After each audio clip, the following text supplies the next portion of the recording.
میں آیا تھا کہ آپ صلی اللہ علیہ وآلہ وسلم سے سوال کروں بچے کی پیدائش کے بارے میں۔ فرمایا، مرد کا نطفہ سفید اور عورت کا پانی زرد ہوتا ہے۔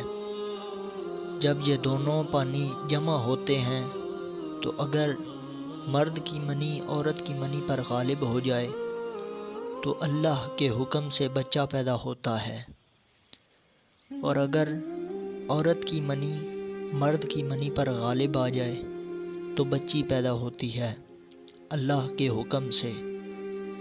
یہودی نے کہا، آپ صلی اللہ علیہ وآلہ وسلم نے سچ فرمایا، اور آپ صلی اللہ علیہ وآلہ وسلم اللہ کے نبی ہیں۔ پھر وہ پھرا اور چلا گیا تو نبی کریم صلی اللہ علیہ وآلہ وسلم نے فرمایا،